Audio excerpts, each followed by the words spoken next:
ಧರ್ಮಸ್ಥಳದ ವಿಚಾರ ಇವತ್ತು ಇಡೀ ದೇಶ ಗಮನಿಸ್ತಾ ಇದೆ.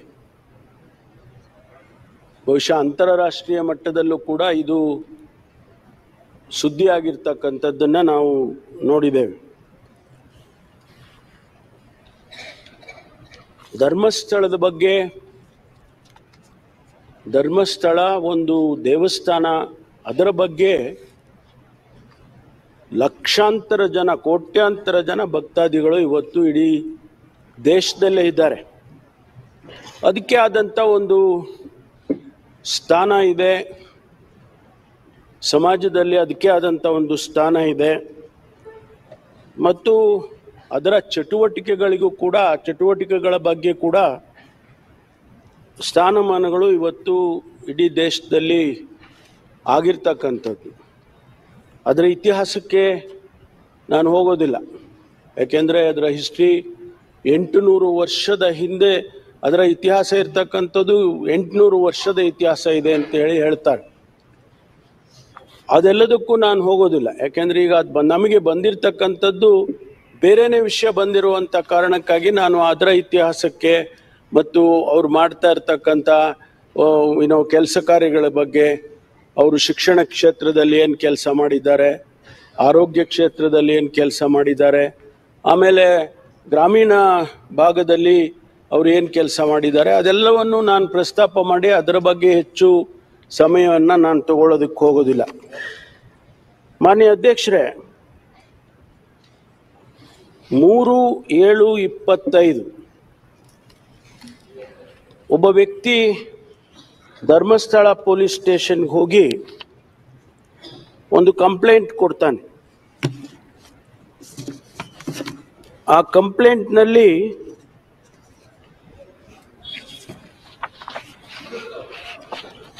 ಅವನು ಪ್ರಸ್ತಾಪ ಮಾಡಿರ್ತಕ್ಕಂಥ ವಿಷಯ, ನನಗೆ ನಿರಂತರ ಪ್ರಾಣ ಬೆದರಿಕೆಯೊಡ್ಡಿ ಧರ್ಮಸ್ಥಳ ಗ್ರಾಮದ ವ್ಯಾಪ್ತಿಯಲ್ಲಿ ಮತ್ತು ಸುತ್ತಮುತ್ತಲಿನ ಪ್ರದೇಶಗಳಲ್ಲಿ ಕೊಲೆಗಳಾದ ಹಾಗೂ ಅತ್ಯಾಚಾರಕ್ಕೊಳಗಾದ ಅನೇಕ ಮೃತದೇಹಗಳು ಮತ್ತು ಸಾಕ್ಷ್ಯಗಳನ್ನು ನನ್ನಿಂದ ಬಲವಂತವಾಗಿ ಹೂತು ಹಾಕಿಸಿರುವ ಬಗ್ಗೆ ದೂರು. ಇದನ್ನು 3/7/25 ಧರ್ಮಸ್ಥಳದ ಪೊಲೀಸ್ ಸ್ಟೇಷನ್ನಲ್ಲಿ ಕೊಡ್ತಾನೆ. ಮುಂದುವರೆದು ಅತ್ಯಂತ ಭಾರವಾದ ಹೃದಯದಿಂದ ಹಾಗೂ ಪರಿಹಾರದ ಪಾಪ ಪ್ರಜ್ಞೆಯಿಂದ ಹೊರಬರುವ ಸಲುವಾಗಿ ಈ ದೂರು ನೀಡುತ್ತಿದ್ದೇನೆ. ನಾನು ಕಂಡ ಕೊಲೆಗಳು, ಸ್ವೀಕರಿಸಿದ ಶವಗಳನ್ನು ಹೂತು ಹಾಕದಿದ್ದರೆ ಆ ಶವಗಳ ಜೊತೆಯಲ್ಲೇ ಮಣ್ಣು ಪಾಲಾಗಿಸುವ ನಿರಂತರ ಜೀವ ಬೆದರಿಕೆ ಮತ್ತು ಥಳಿತಗಳ ನೋವಿನ ನೆನಪಿನ ಹೊರೆಯನ್ನು ಇನ್ನೂ ಹೊರಲು ನನ್ನಿಂದ ಸಾಧ್ಯವಿಲ್ಲ. ಈ ಮೂಲಕ ನಾನು ಬಹಿರಂಗಪಡಿಸುತ್ತಿರುವ ಕೊಲೆಯಾದ ಅನೇಕ ಪುರುಷರು ಮತ್ತು ಅತ್ಯಾಚಾರಕ್ಕೊಳಗಾಗಿ ಕೊಲೆಗಳಾದ ಅನೇಕ ಯುವತಿಯರು ಮತ್ತು ಮಹಿಳೆಯರ ಮಾಹಿತಿಯನ್ನು ತೀವ್ರಗತಿಯಲ್ಲಿ ತನಿಖೆಗೊಳಪಡಿಸಿ ನನಗೆ ಮತ್ತು ನನ್ನ ಕುಟುಂಬದ ರಕ್ಷಣೆಯನ್ನು ಒದಗಿಸುವಂತೆ ಕೋರುತ್ತಿದ್ದೇನೆ. ಇನ್ನು ಭಾಳ ಸ್ಟೋರಿ ಬರೆದಿದ್ದಾನೆ, ಅದಕ್ಕೆ ಪೂರ್ತಿ ಹೇಳೋದಕ್ಕೆ ಹೋಗೋದಿಲ್ಲ. ಅದಾದ ಮೇಲೆ ಆ ಪೊಲೀಸ್ ಸ್ಟೇಷನ್ನಲ್ಲಿ 4/7/25 FIR ಮಾಡ್ತಾರೆ. ಆ FIRನಲ್ಲಿ ಇವನು ಕೊಟ್ಟಿರ್ತಕ್ಕಂಥ ಸಾರಾಂಶಗಳನ್ನೆಲ್ಲವನ್ನು ಕೂಡ ಆ FIRನಲ್ಲಿ ತೆಗೆದುಕೊಂಡು ಬಂದಿದ್ದಾರೆ. ಮತ್ತೆ ಅದನ್ನು ರಿಪೀಟ್ ಮಾಡೋದಕ್ಕೆ ಹೋಗೋದಿಲ್ಲ. ಸಾರಾಂಶ ಇಷ್ಟೇ, ನಾನು ಹೇಳಿದಾಗೆ ಅವನು ನಿರಂತರ ಪ್ರಾಣ ಬೆದರಿಕೆ ಇದೆ, ಕೊಲೆಗಳು ಮಾಡಿರೋದನ್ನು ಹೂತಾಕ್ಸಿದ್ರು ನನ್ನ ಕೈಲಿ ಅಂತಕ್ಕಂಥದ್ದು ಮುಖ್ಯವಾದಂಥ ಸಾರಾಂಶ. ಅದಾದ ಮೇಲೆ ಪೊಲೀಸ್ನವರು ಈ ವ್ಯಕ್ತಿ ಇಂತಹ ಒಂದು ಭಾಳ ಪ್ರಾಮುಖ್ಯವಾದ ವಿಚಾರವನ್ನು ಪ್ರಸ್ತಾಪ ಮಾಡಿದ್ದಾನೆ, ಕಂಪ್ಲೇಂಟ್ ಕೊಟ್ಟಿದ್ದಾನೆ, FIR ಮಾಡಿದ್ದೇವೆ, ಹಾಗೆ ಅಂತೇಳಿ ಇದು ಭಾಳ ಮುಖ್ಯ ಅಂತೇಳಿ ಅವನನ್ನು ಮ್ಯಾಜಿಸ್ಟ್ರೇಟ್ ಮುಂದೆ ಪ್ರೊಡ್ಯೂಸ್ ಮಾಡ್ತಾರೆ. ಮ್ಯಾಜಿಸ್ಟ್ರೇಟ್ ಮುಂದೆ ಪ್ರೊಡ್ಯೂಸ್ ಮಾಡಿ ಅವನಿಂದ ಹೇಳಿಕೆಯನ್ನು ತಗೊಳ್ತಾರೆ. 164 ಸ್ಟೇಟ್ಮೆಂಟ್ ಅಂತ ಪೊಲೀಸ್ನಲ್ಲಿ CRPC ಕಾಮನ್ ಆಗಿ ಮ್ಯಾಜಿಸ್ಟ್ರೇಟ್ ಮುಂದೆ ಮಾಡುವುದು. ಈಗ ನಮ್ಮ ಹೊಸ ಕಾನೂನು ಪ್ರಕಾರ 186 ಆಗಿದೆ, 183 BNSS ಅಂತ. ಆ ಸ್ಟೇಟ್ಮೆಂಟನ್ನು ರೆಕಾರ್ಡ್ ಮಾಡ್ತಾರೆ. ರೆಕಾರ್ಡ್ ಮಾಡಿದ ಮೇಲೆ ಮ್ಯಾಜಿಸ್ಟ್ರೇಟ್ರು ಇನ್ವೆಸ್ಟಿಗೇಷನ್ಗೆ ಆದೇಶ ಮಾಡ್ತಾರೆ. ಇಮಿಡಿಯೇಟ್ ಆಗಿ ಪೊಲೀಸ್ನವರು ಇನ್ವೆಸ್ಟಿಗೇಷನ್ ಅನ್ನು ಪ್ರಾರಂಭ ಮಾಡ್ತಾರೆ. ಈ ಮಧ್ಯೆ ರಾಜ್ಯದ ಮಹಿಳಾ ಆಯೋಗ, ಕರ್ನಾಟಕ ಮಹಿಳಾ ಆಯೋಗ, ರಾಜ್ಯದ ಮಹಿಳಾ ಆಯೋಗ ಅಧ್ಯಕ್ಷರು ಮಾನ್ಯ ಮುಖ್ಯಮಂತ್ರಿಗಳಿಗೆ ಒಂದು ಪತ್ರ ಬರೀತಾರೆ. ವಿಷಯ ಏನಪ್ಪಾ ಅಂತ ಹೇಳಿದ್ರೆ, ಧರ್ಮಸ್ಥಳ ವ್ಯಾಪ್ತಿಯಲ್ಲಿನ ಸಾವಿನ ಪ್ರಕರಣಗಳಿಗೆ ಸಂಬಂಧಿಸಿದಂತೆ ವಿಶೇಷ ತನಿಖಾ ತಂಡ SITಯನ್ನು ರಚಿಸುವ ಬಗ್ಗಂತೆ ಕೋರಿ. ಅದರ ಉಲ್ಲೇಖನೂ ಹೇಳ್ತಾರವರು. ಸಮೂಹ ಮಾಧ್ಯಮಗಳ ವರದಿ ಅಂದರೆ ಪತ್ರಿಕೆಗಳೆಲ್ಲ ಬಂದಿದೆ, ಆ ಕಾರಣಕ್ಕಾಗಿ ನೀವು ಇದಕ್ಕೆ ಒಂದು SITಯನ್ನು ಮಾಡಿ ಹಾಗೆ ಅಂತೇಳಿ ಅವರು ಪತ್ರ ಬರೀತಾರೆ. ಪತ್ರದ ಸಾರಾಂಶ: ಮೇಲಿನ ವಿಷಯ ಮತ್ತು ಉಲ್ಲೇಖಕ್ಕೆ ಸಂಬಂಧಿಸಿದಂತೆ ಧರ್ಮಸ್ಥಳದ ಭಾಗದಲ್ಲಿ 100 ಶವಗಳನ್ನು ಹೂತಿರುವುದಾಗಿ ವ್ಯಕ್ತಿಯೊಬ್ಬರು ನ್ಯಾಯಾಲಯದಲ್ಲಿ ಹೇಳಿಕೆಯನ್ನು ದಾಖಲಿಸಿದ್ದಾರೆ. ದಿನಾಂಕ 12/7/25 ಟೈಮ್ಸ್ ನೌ ಮತ್ತಿತರ ಮಾಧ್ಯಮಗಳು ಮನುಷ್ಯರೊಬ್ಬರ ತಲೆಬುರುಡೆ ದೊರಕಿದ ಬಗ್ಗೆ ಹಾಗೂ ನಾಪತ್ತೆಯಾದ ವೈದ್ಯಕೀಯ ವಿದ್ಯಾರ್ಥಿನಿಯೊಬ್ಬರ ಕುಟುಂಬದವರ ಹೇಳಿಕೆಯ ವರದಿ ಪ್ರಸಾರವಾಗಿರುವುದನ್ನು ಆಯೋಗವು ಗಂಭೀರವಾಗಿ ಪರಿಗಣಿಸಿದೆ. ಆಮೇಲೆ ಈ ವಿಷಯಗಳನ್ನೆಲ್ಲ ಹೇಳಿದ ಮೇಲೆ ಕಡೆಗೆ ಹೇಳ್ತಾರೆ, ಹಾಗಾಗಿ ಧರ್ಮಸ್ಥಳದ ವ್ಯಾಪ್ತಿಯಲ್ಲಿ ಕಳೆದ 20 ವರ್ಷಗಳಿಂದ ನಾಪತ್ತೆಯಾಗಿರುವ ಮಹಿಳೆಯರು ಮತ್ತು ವಿದ್ಯಾರ್ಥಿನಿಯರ ಪ್ರಕರಣಗಳು ಅಸ್ವಾಭಾವಿಕವಾದಂಥ ಸಾವು, ಕೊಲೆ ಪ್ರಕರಣಗಳು ಮತ್ತು ಅತ್ಯಾಚಾರ ಪ್ರಕರಣಗಳಿಗೆ ಸಂಬಂಧಿಸಿದಂತೆ ಸಮಗ್ರ ಮತ್ತು ನಿಷ್ಪಕ್ಷವಾದ ತನಿಖೆಗಾಗಿ ಹಿರಿಯ ಪೊಲೀಸ್ ಅಧಿಕಾರಿಗಳ ನೇತೃತ್ವದಲ್ಲಿ ವಿಶೇಷ ತನಿಖಾ ತಂಡ SIT ರಚಿಸುವಂತೆ ಈ ಮೂಲಕ ತಮ್ಮನ್ನು ಕೋರುತ್ತೇನೆ. ಇದಾದ ಮೇಲೆ ಮಾನ್ಯ ಮುಖ್ಯಮಂತ್ರಿಗಳು ಮತ್ತು ನಾವು ಮಾತನಾಡಿದ ನಂತರ ಇದಕ್ಕೆ SITಗೆ ಆದೇಶ ಮಾಡ್ತೇವೆ. SIT ಆದೇಶ ಮಾಡಿ ಅದಕ್ಕೆ ಟರ್ಮ್ಸ್ ಆಫ್ ರೆಫರೆನ್ಸ್ ಅನ್ನು ಕೊಡ್ತೇವೆ. ಏನೇನು ಅವರು ತನಿಖೆ ಮಾಡಬೇಕು ಅಂತ ಹೇಳಿ 19/7/25 SIT ಕಾನ್ಸ್ಟಿಟ್ಯೂಟ್ ಆಗುತ್ತೆ ಮಾನ್ಯ ಅಧ್ಯಕ್ಷರೇ. ಆ SITಯಲ್ಲಿ ಮಾನ್ಯ ಡಾಕ್ಟರ್ ಪ್ರಣವ್ ಮೊಹಂತಿ IPS ಮುಖ್ಯಸ್ಥರು, ಅವರು ಪೊಲೀಸ್ ಮಹಾನಿರ್ದೇಶಕರು, ಆಂತರಿಕ ಭದ್ರತಾ ವಿಭಾಗ. ಅನುಚೇತ್ ಅಂತಕ್ಕಂಥವರು ಉಪ ಪೊಲೀಸ್ ಮಹಾನಿರ್ದೇಶಕರು, ನೇಮಕಾತಿ, ಅವರು ಸದಸ್ಯರು. ಆನಂತರ ಸೌಮ್ಯಲತಾ ಅಂತಕ್ಕಂಥವರು ಉಪ ಪೊಲೀಸ್ ಆಯುಕ್ತರು. ಜಿತೇಂದ್ರ ಕುಮಾರ್ ದಯಾಮ ಅಂತಕ್ಕಂಥವರು, ಅವರು ಕೂಡ ಪೊಲೀಸ್ ಅಧೀಕ್ಷಕರು. ಇದರಲ್ಲಿ ಶ್ರೀಮತಿ ಸೌಮ್ಯಲತಾ ಅವರು ಪತ್ರ ಕೊಟ್ಟು ನನಗೆ ವೈಯಕ್ತಿಕ ಕಾರಣಕ್ಕಾಗಿ ನನಗೆ ಬೇಡ, ಬೇರೆಯವ್ರಿಗೆ ನೀವು ಮಾಡಿ ಅಂತ ಹೇಳ್ತಾರೆ. ಅದನ್ನು ಬದಲಾಯಿಸ್ತಾರೆ. ನಂತರ ಈ SIT ಅವರು ಏನು ಲೋಕಲ್ ಪೊಲೀಸ್ ಧರ್ಮಸ್ಥಳ ಪೊಲೀಸ್ನವರು ತನಿಖೆ ಪ್ರಾರಂಭ ಮಾಡಿದರು, ಅವರಿಂದ ಈ ಒಂದು ಕೇಸನ್ನು ಅವರು ವಹಿಸ್ಕೊಂಡು ಅವರು ಪ್ರಾರಂಭ ಮಾಡ್ತಾರೆ.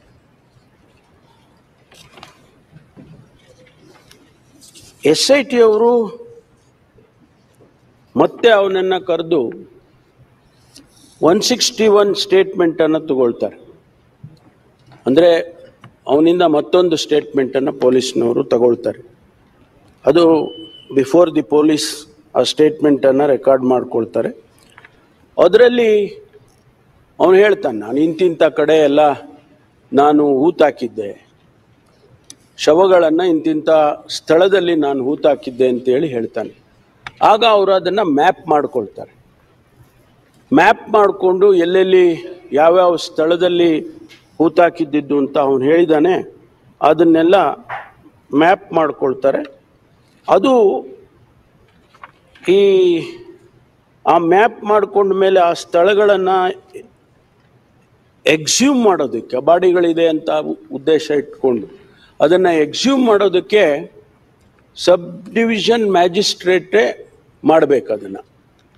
ಅದನ್ನು ಪೊಲೀಸ್ನವರು ಕೂಡ ಮಾಡೋದಕ್ಕೆ ಆಗೋದಿಲ್ಲ. ಹಾಗಾಗಿ ಎಕ್ಸಿಕ್ಯೂಟಿವ್ ಮ್ಯಾಜಿಸ್ಟ್ರೇಟು, ಅಸಿಸ್ಟೆಂಟ್ ಕಮಿಷನರ್ ಇರ್ತಾರೆ, ಅವರ ನೇತೃತ್ವದಲ್ಲಿ ಎಕ್ಸಿಮೇಷನ್ ಪ್ರಾರಂಭ ಆಗುತ್ತೆ.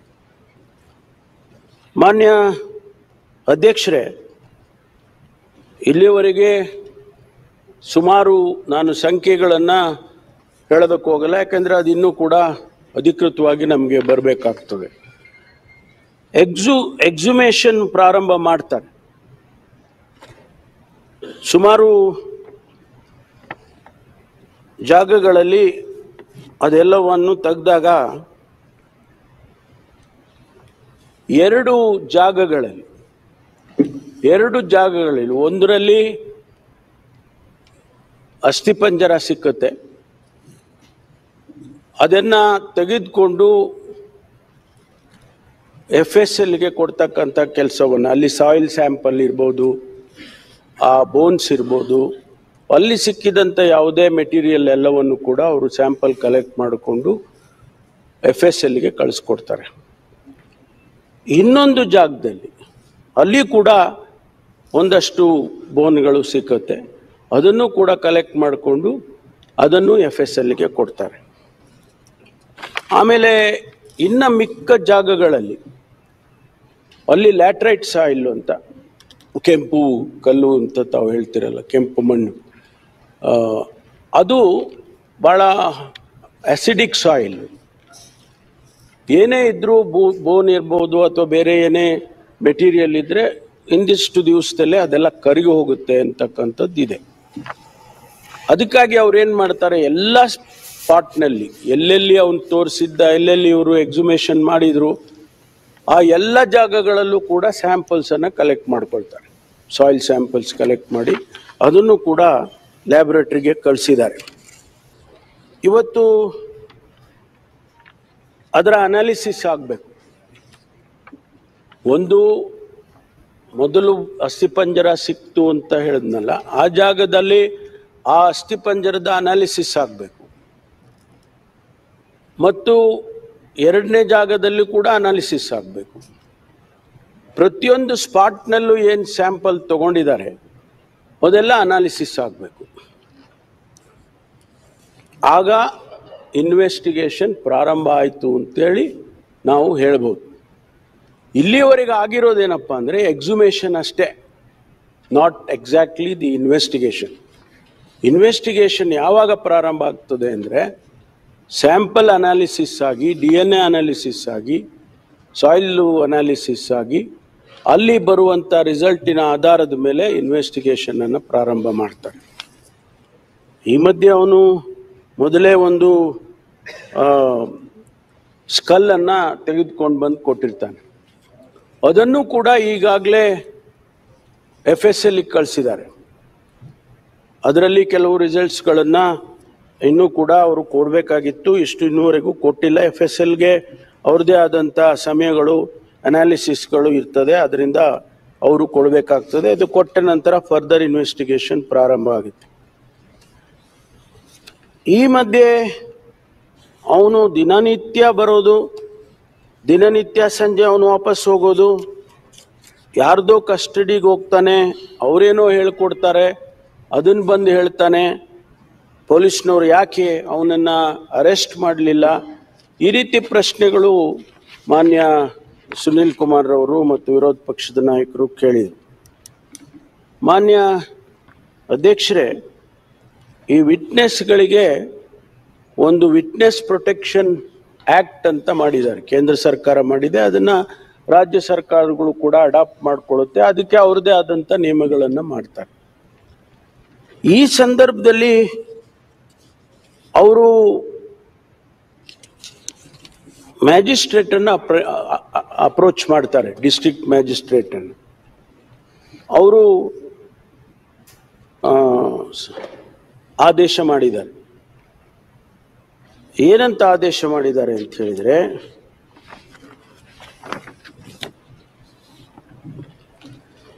ಅದಕ್ಕೊಂದು ಸಮಿತಿ ಇದೆ. ಪ್ರಿನ್ಸಿಪಲ್ ಡಿಸ್ಟ್ರಿಕ್ಟ್ ಕೋರ್ಟ್ ಅಧ್ಯಕ್ಷತೆಯಲ್ಲಿ ಒಂದು ಸಮಿತಿ ಮಾಡಿದ್ದಾರೆ. ಆ ಸಮಿತಿ ಪೊಲೀಸ್ ಸೂಪರಿಂಟೆಂಡೆಂಟ್ ಇರ್ತಾರೆ, ಮೆಂಬರ್ ಸೆಕ್ರೆಟರಿ ಆಗಿ ಒಬ್ಬ ಪಬ್ಲಿಕ್ ಪ್ರಾಸಿಕ್ಯೂಟರ್ ಇರ್ತಾರೆ. ಅವರು ಆದೇಶ ಮಾಡ್ತಾರೆ, the committee of detailed deliberations, it is decided that to give protection to the first informant and his family members pertaining to crime number 39/2025 of Dharmasthala Police Station, Dakshina Kannada, Mangaluru, which are as follows: ensuring that witness and accused do not come face to face during investigation. ಎರಡನೇದು, monitoring of mail and telephone calls if the first informant and his family members consented. ಮೂರನೇದು, installation of security devices in the residence of the first informant such as CCTV and alarms. 4, concealment of identity of the first informant by referring to him as English alphabet V. ಅವನ ಹೆಸರನ್ನ V ಅಂತ ಅವರೇ ಮಾಡ್ತಾರೆ. Herein afterwards the first informant has to be referred as V. 5ನೇದು, emergency contact persons for the first informant to be furnished by V. 6, regular patrolling around the house of V. 7ನೇದು, temporary change of residence to a relative's house or a nearby town if V is consented. Escort to and from the police station and court. Allowing a support person to remain present during the recording the statement by the police. The remaining protection measures will be considered at the subsequent stage if necessary arises. The above said protection measures will be in force for 60 days from today unless the situation of urgency arises to conduct the next committee meeting. ಇದನ್ನ principal district judge ಅವರು ಕೋರ್ಟ್ರಿಂದ ಆದೇಶವನ್ನು ಮಾಡ್ತಾರೆ. ಅದಕ್ಕಾಗಿ ಅವರನ್ನು arrest ಮಾಡೋದಕ್ಕಾಗಲಿ ಅಥವಾ ನಮ್ಮ ಪೊಲೀಸ್ನವರ ಪ್ರೊಟೆಕ್ಷನ್ನಲ್ಲಿ ಇಟ್ಕೊಳ್ಳೋದಕ್ಕಾಗಲಿ ಸಾಧ್ಯ ಆಗೋದಿಲ್ಲ ಅಂಥೇಳಿ ಮಾನ್ಯ ಸದಸ್ಯರುಗಳಿಗೆ ನಾನು ತಿಳಿಸೋದಕ್ಕೆ ಬಯಸ್ತೇನೆ. ಮಾನ್ಯ ಅಧ್ಯಕ್ಷರೇ, ಈಗ ತನಿಖೆ ಬಹಳ ಗಂಭೀರವಾಗಿ ನಡೀತಾ ಇದೆ. ಈಗೇನವರು ವಿಟ್ನೆಸ್ ಪ್ರೊಟೆಕ್ಷನ್ ಆ್ಯಕ್ಟ್ನಲ್ಲಿ ಹೇಳಿದರು ಅದೆಲ್ಲವನ್ನು ಕೂಡ SITನವರು ಅವರಿಗೆ ಮಾಡಿದ್ದಾರೆ. ಜೊತೆಗೆ ಏನೆಲ್ಲ ಇನ್ವೆಸ್ಟಿಗೇಷನ್ನಲ್ಲಿ ಸಾಧ್ಯತೆ ಇದೆ, ಟ್ರಾನ್ಸ್ಪರೆಂಟ್ ಆಗಿ ಇನ್ವೆಸ್ಟಿಗೇಷನ್ ಮಾಡೋದಕ್ಕೆ ಸಾಧ್ಯತೆ ಇದೆ, ಯಾರದೇ ಒತ್ತಡಕ್ಕೆ ಮಣಿದೇ ಇರತಕ್ಕಂಥ ರೀತಿಯಲ್ಲಿ ಯಾರನ್ನೂ ಕೂಡ ಈ ಇನ್ವೆಸ್ಟಿಗೇಷನ್ನ ಡೈಲ್ಯೂಟ್ ಮಾಡೋದಕ್ಕೆ ಆಗಲಿ ಅವಕಾಶ ಕೊಡೋದಕ್ಕಾಗಲಿ ಇದು ಯಾವುದನ್ನೂ ಮಾಡದೆ ಬಹಳ ಫೇರ್ ಆಗಿ ಇವತ್ತು ಇನ್ವೆಸ್ಟಿಗೇಷನ್ನು ನಡೀತಾ ಇದೆ. ಅವನು ಎಲ್ಲೆಲ್ಲಿ ತೋರಿಸ್ತಾನೆ ಅಲ್ಲೆಲ್ಲ ಹಾಕ್ಕೊಂಡು ಹೋಗ್ತಾ ಇದ್ದೀರಿ, ಇನ್ನೂ ಎಷ್ಟು ಕಡೆ ನೀವು ಹಗಿತೀರಿ, ಇದೆಲ್ಲ ಪ್ರಶ್ನೆಗಳು ಇವತ್ತು ಬಂದಿದ್ದಾವೆ. ಅವನು ಇಡೀ ಧರ್ಮಸ್ಥಳದ ಪೂರ್ತಿ ಎಲ್ಲ ತೋರಿಸಿದ್ರೆ ಅಗಿಯೋದಿಲ್ಲ. ಆದರೆ ಈಗೇನು ಅವನು ಹೇಳಿದ್ದಾನೆ ಆ ಸ್ಥಳಗಳನ್ನು ಮುಂದಕ್ಕೆ ಈಗ ಒಂದಿಷ್ಟು ಸಂಖ್ಯೆ ಎಲ್ಲ ಆಗಿದೆ, ಮುಂದಕ್ಕೆ ಹೋಗಬೇಕಾ ಬೇಡವಾ ಅನ್ನುವ ತೀರ್ಮಾನ ನಾವು ಮಾಡೋದಿಲ್ಲ, ಸರ್ಕಾರ ಮಾಡೋದಿಲ್ಲ. We have given the freedom for the SIT and SIT only will decide whether to go forward or not. ಈಗ ಇದನ್ನ ಖಾತ್ರಿ ಮಾಡ್ಕೊಳ್ಳೋದು ಹೇಗೆ? ಈಗ ಇದು ಅನಾಲಿಸಿಸ್ ಆಗಬೇಕು ಮಾನ್ಯ ಅಧ್ಯಕ್ಷರೇ. ಆ ಸ್ಥಳಗಳಲ್ಲಿ ಅವರು ಅನಾಲಿಸಿಸ್ ಮಾಡಿ, ಕೆಮಿಕಲ್ ಅನಾಲಿಸಿಸ್ ಮಾಡಿ, DNA ಮಾಡಿ, ಹೌದು ಅಲ್ಲೇನೂ ಇರಲಿಲ್ಲ, ಏನೂ ಇಲ್ಲ, ಆ ಸ್ಯಾಂಪಲ್ನಲ್ಲಿ ಯಾವುದೇ ರೀತಿಯ ಹ್ಯೂಮನ್ ಇದು DNA ಹ್ಯೂಮನ್ ಇದು ಬರಲಿಲ್ಲ ಅಂತ ಆದರೆ ಅದು ಬೇರೆ ಕನ್ಕ್ಲೂಷನ್ಗೆ ಬರುತ್ತೆ. ಅಥವಾ ಒಂದು ವೇಳೆ ಅಲ್ಲಿ ಆ ಮೂಳೆ ಕರಗೋಗಿದೆ ಅಥವಾ ಇನ್ನೇನೋ ಆಗಿದೆ, ಆದರೆ DNA ಬಂದಿದೆ ಅಂತಾದರೆ ಅದು ಬೇರೆ ವಿಚಾರ ಆಗ್ತದೆ. ಅದು ಬರೋವರೆಗೂ, ಆ ರಿಸಲ್ಟ್ಸ್ ಬರೋವರೆಗೂ ಇದನ್ನ ಸ್ಥಗಿತ, ಮುಂದಕ್ಕೆ ಹೋಗೋದನ್ನ ಸ್ಥಗಿತ ಮಾಡಬೇಕು ಅಂತೇಳಿ SITನವರು ತೀರ್ಮಾನ ಮಾಡಿಕೊಂಡಿದ್ದಾರೆ ಅಂತ. ಆ ರಿಸಲ್ಟ್ಸ್ ಬರಬೇಕು, ಆ ರಿಸಲ್ಟ್ಸಿಗೆ ನಾವು ಕಾಯಬೇಕಾಗ್ತದೆ. ಅದಾದ ಮೇಲೆ ಮುಂದಕ್ಕೆ ಇನ್ವೆಸ್ಟಿಗೇಷನ್ ಮುಂದುವರಿಯುತ್ತೆ ಅಂತಕ್ಕಂಥದ್ದನ್ನು ನಾನು ಸದನಕ್ಕೆ ತಮ್ಮ ಮೂಲಕ ತರೋದಕ್ಕೆ ಬಯಸ್ತೇನೆ. ಇವತ್ತು ಬಹಳಷ್ಟು ವಿಚಾರಗಳು ಸ್ಪೆಕ್ಯುಲೇಷನ್ ಮೇಲೆ ನಡೀತಾ ಇದ್ದಾವೆ. ಹೀಗಂತೆ ಹಾಗಂತೆ. ನಾನು ಮಾಧ್ಯಮ ಸ್ನೇಹಿತರಿಗೆ ವಿನಂತಿ ಮಾಡಿಕೊಳ್ತೇನೆ, ಇದು ಬಹಳ ಸೆನ್ಸಿಟಿವ್ ಆಗಿರ್ತಕ್ಕಂಥ ವಿಚಾರ. ಇದು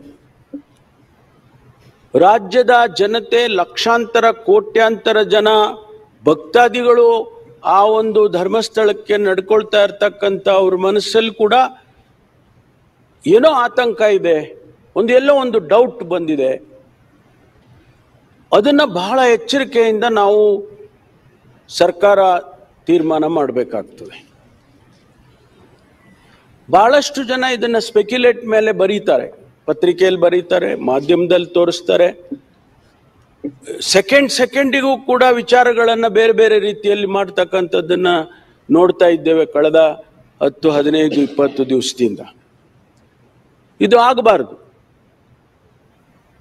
ಮಾನ್ಯ ವಿರೋಧ ಪಕ್ಷದ ನಾಯಕರು ಮತ್ತು ಸದಸ್ಯರುಗಳು ಕೂಡ, ನನಗೆ ಗೊತ್ತಿಲ್ಲ, ಇಷ್ಟು ಪ್ರಾರಂಭ ಆದಾಗಿಂದ ಅವರ ರಿಯಾಕ್ಷನ್ಸ್ಗಳೇನು ಬಂದಿರಲಿಲ್ಲ. ಇಲ್ಲ, ಇನ್ವೆಸ್ಟಿಗೇಷನ್ ಅನ್ನು ಕೆಲವರು ಸ್ವಾಗತ ಮಾಡಿದರು, ಹೌದು SIT ಮಾಡಿರೋದು ಸರಿ ಇದೆ. ಕೆಲವರು ಸ್ವಾಭಾವಿಕವಾಗಿ ಇಲ್ಲ SIT ಮಾಡಬಾರ್ದಾಗಿತ್ತು ಅಂತಕ್ಕನ್ನವರು ಕೂಡ ಇದ್ದಾರೆ. ಆದರೆ ಏಕಾಏಕಿಯಾಗಿ ಒಂದು 15 ದಿವಸದ ನಂತರ ತಾವು ಇಷ್ಟೊಂದು ಗಂಭೀರವಾಗಿ ಈ ವಿಚಾರವನ್ನು ತೆಗೆದುಕೊಂಡು ಸದನದಲ್ಲಿ ಬೇರೆ ಬೇರೆ ವ್ಯಾಖ್ಯಾನಗಳನ್ನು ಮಾಡಿಕೊಂಡು ತಮ್ಮ ಉದ್ದೇಶ ಏನಂತ ಗೊತ್ತಾಗಲಿಲ್ಲ ನನಗೆ.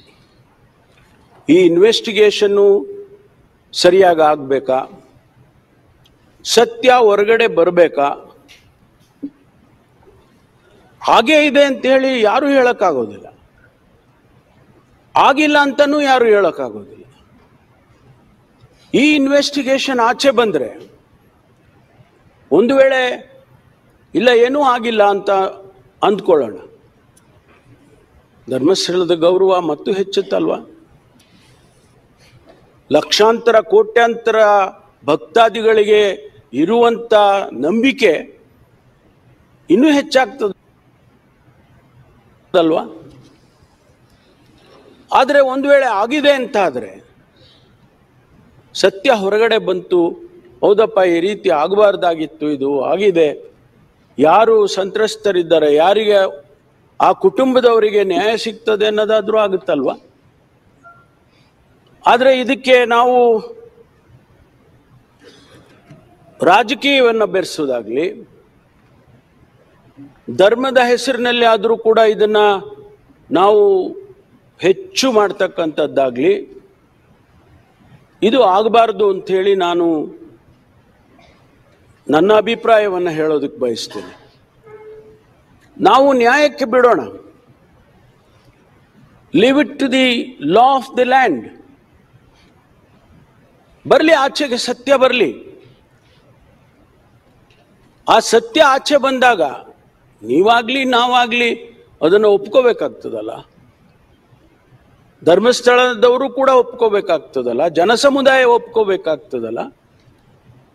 ಅದಕ್ಕಾಗಿ ನಾವು ಇವತ್ತು ಬೇರೆ ಬೇರೆ ಅರ್ಥೈಸೋದು ಇದು ಸರಿ ಕಾಣಿಸೋದಿಲ್ಲ ಅಂಥೇಳಿ ನಾನು ನನ್ನ ಅಭಿಪ್ರಾಯವನ್ನು ಹೇಳೋದಕ್ಕೆ ಬಯಸ್ತೇನೆ. ಮಾನ್ಯ ಅಧ್ಯಕ್ಷರೇ, ನಾನು ಇನ್ನು ಹೆಚ್ಚು ಇದನ್ನು ವಿಳಂಬಿಸೋದಕ್ಕೆ ಹೋಗೋದಿಲ್ಲ.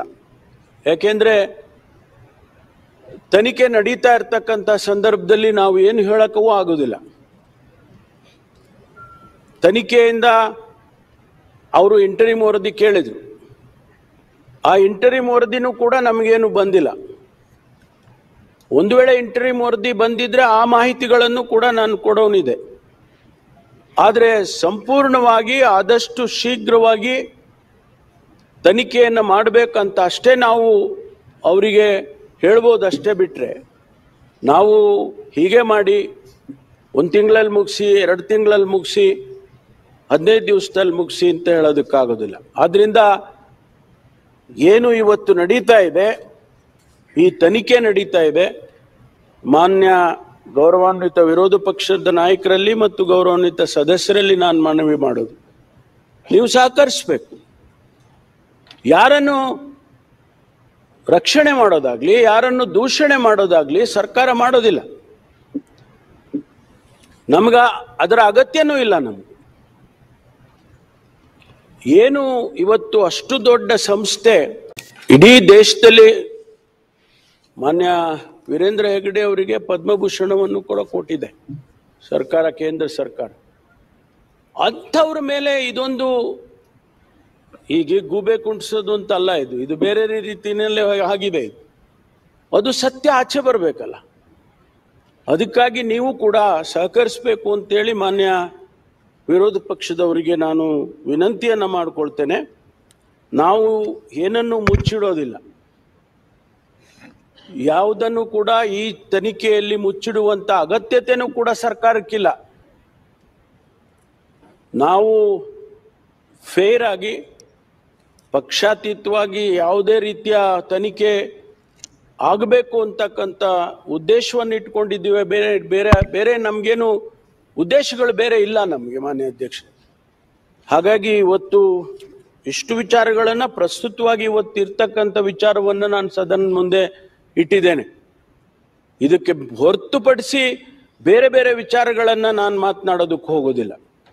ಯಾಕೆಂದರೆ ಅವೆಲ್ಲ ಆಫ್ಶೂಟ್, ಇದರಿಂದ ಬೇರೆ ಬೇರೆ ರೀತಿಯಲ್ಲಿ ಇರ್ತಕ್ಕಂಥದ್ದು. ಅದನ್ನು ಬೇರೆ ಬೇರೆ ಹಂತದಲ್ಲೇ ಅದನ್ನು ನಾವು ಹ್ಯಾಂಡಲ್ ಮಾಡ್ತೇವೆ.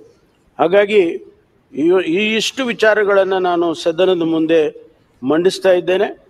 ಮಾನ್ಯ ವಿರೋಧ ಪಕ್ಷದ ನಾಯಕರು ಕೆಲವು ಪ್ರಶ್ನೆಗಳನ್ನು ಹೇಳಿದ್ದಕ್ಕೆಲ್ಲ ನಾನು ವಸ್ತುಸ್ಥಿತಿಯನ್ನು ನಾನು ಸದನದ ಮುಂದೆ ಇಟ್ಟಿದ್ದೇನೆ. ಹಾಗಾಗಿ ಮಾನ್ಯ ಸುನೀಲ್ ಕುಮಾರ್ ಅವರು, ಮಾನ್ಯ ಗೌರವಾನ್ವಿತ ಸದಸ್ಯರು ಇದನ್ನು ಪ್ರಸ್ತಾಪ ಮಾಡಿದರು. ಬಹುಶಃ ಅವರಿಗೆ ಇದರಿಂದ ಸಮಾಧಾನ ಆಗುತ್ತೋ ಇಲ್ಲೋ ಗೊತ್ತಿಲ್ಲ. ವಸ್ತುಸ್ಥಿತಿಯನ್ನು ಮುಂದಿಟ್ಟಿದ್ದೇನೆ. ಯಾಕೆಂದರೆ ಇದರಲ್ಲಿ ಏನೋ ಮುಚ್ಚಿಡುತ್ತೆ ಸರ್ಕಾರ, ಏನೋ ಬೇರೆ ರೀತಿಯಲ್ಲಿ ಇದನ್ನು ತೆಗೆದುಕೊಂಡು ಹೋಗ್ತಾ ಇದ್ದಾರೆ, ಯಾರದೋ ಒತ್ತಡಕ್ಕೆ ಮಣಿದಿದ್ದಾರೆ. SIT ಹ್ಯಾಗ್ ಫಾರಮ್ ಆಯಿತು ಅಂತ ನಾನು ಹೇಳಿದೆ. SIT ಯಾರೋ ಒತ್ತಡಕ್ಕೆ ಮಣಿದೆ SIT ಮಾಡಲಿಲ್ಲ ನಾವು. SIT ಅಲ್ಲಿನ ಪರಿಸ್ಥಿತಿ, ಆ ಸ್ಥಳೀಯ ಪೊಲೀಸರು ಧರ್ಮಸ್ಥಳದ ಪೊಲೀಸ್ ಸ್ಟೇಷನ್ನಲ್ಲಿ ಇನ್ವೆಸ್ಟಿಗೇಷನ್ ಮಾಡೋದಕ್ಕೆ ಸಾಮರ್ಥ್ಯ ಇರೋದಿಲ್ಲ. ಭಾಳಷ್ಟು ಟೆಕ್ನಾಲಜಿ ಇನ್ವಾಲ್ವ್ ಆಗಿದೆ. DNA ಅನಾಲಿಸಿಸ್ ಮಾಡಬೇಕು, ಸಾಯಿಲ್ ಅನಾಲಿಸಿಸ್ ಮಾಡಬೇಕು, ತದನಂತರ ಬರುವಂಥ ಇನ್ವೆಸ್ಟಿಗೇಷನ್ನು. ಅನಾಲಿಸಿಸ್ ಅಲ್ಲಿಗೆ ಮುಗ್ದೋಗೋದಿಲ್ಲ ಮಾನ್ಯ ಅಧ್ಯಕ್ಷರೇ. ಅನಾಲಿಸಿಸ್ ಆದಮೇಲೆ ಬರುತ್ತೆ ಇನ್ವೆಸ್ಟಿಗೇಷನ್. ಒಂದು ವೇಳೆ ಅಲ್ಲಿ ಒಂದು ಜಾಗದಲ್ಲಿ ಈಗ ಬೋನ್ ಸಿಕ್ಕಿದೆ ಅಂತ ಹೇಳಿದೆ ನಾನು. ಆ ಬೋನ್ ಯಾರ್ದು, ಎಲ್ಲಿಂದ ಬಂತು ಆ ಬೋನು, ಆ ಅಸ್ಥಿ ಪಂಜರ ಯಾವ ಸ್ಥಿತಿಯಲ್ಲಿ ಅವರು ಹೂತು ಹಾಕಿದ್ರು, ಅದು ಮರ್ಡರ್ ಆಗಿತ್ತಾ, ನ್ಯಾಚುರಲ್ ಆಗಿತ್ತಾ, ಹೂತವ್ರು ಯಾರು, ಇಷ್ಟು ಬೇರೆ ಬೇರೆ ವಿಚಾರಗಳೆಲ್ಲ ಇನ್ವೆಸ್ಟಿಗೇಷನ್ಗೆ ಶುರುವಾಗ್ತವೆ ಈ ಅನಾಲಿಸಿಸ್ ಬಂದ ಮೇಲೆ. ಆದ್ದರಿಂದ ನಾವು ಯಾವುದೇ ಒತ್ತಡಕ್ಕೆ ಮಣದಿಲ್ಲ. ಆ ಕಾರಣಕ್ಕಾಗಿ SIT ಮಾಡಬೇಕಾಯ್ತು ವಿನಃ ಆ ಪೊಲೀಸ್ ಸ್ಟೇಷನ್ನಲ್ಲಿ ಅವರು ಹ್ಯಾಂಡಲ್ ಮಾಡೋದಕ್ಕಾಗೋದಿಲ್ಲ ಅಂತೇಳಿ, ಜೊತೆಗೆ ಮಹಿಳಾ ಆಯೋಗದವರು ರಿಕ್ವೆಸ್ಟ್ ಮಾಡಿದರು. ಅದನ್ನು ನಾನು ಪ್ರಸ್ತಾಪ ಮಾಡಿದ್ದೇನೆ. ಆದ್ದರಿಂದ ಯಾವುದೇ ಕಾರಣಕ್ಕೂ ಕೂಡ ಇದರಲ್ಲಿ ಯಾವ ಕಾಂಪ್ರಮೈಸು ಕೂಡ ನಾವು ಮಾಡಿಕೊಳ್ಳೋದಿಲ್ಲ. ಸತ್ಯವನ್ನು ಹೊರಗೆ ತರ್ತೇವೆ. ಸತ್ಯ ಹೇಳಿದೆ ಸರ್. 164 ಸ್ಟೇಟ್ಮೆಂಟಲ್ಲಿ ಅವರು ಏನು ಹೇಳಿದ್ದಾರೆ ಅವೆಲ್ಲವನ್ನು ವೆರಿಫೈ ಮಾಡ್ತಾ ಇದ್ದೇವೆ. ಒಂದೊಂದಾಗಿ ಅವರು ಹೇಳಿದ ಪ್ರತಿಯೊಂದು ವಿಚಾರವನ್ನು ಕೂಡ ಇವತ್ತು ನಾವು ಅದನ್ನು ಇನ್ವೆಸ್ಟಿಗೇಷನ್ ಮಾಡ್ತಕ್ಕಂಥ ಕೆಲಸವನ್ನು ನಾವು ಮಾಡ್ತೇವೆ ಅಂತಕ್ಕಂಥ ಮಾತನ್ನು ಹೇಳಿ ಸಮಯ ಕೊಟ್ಟಿದ್ದಕ್ಕಾಗಿ ನಮಗೆ ಧನ್ಯವಾದಗಳನ್ನು ಹೇಳಿ ನಾನು ಮಾತು ಮುಗಿಸ್ತೇನೆ.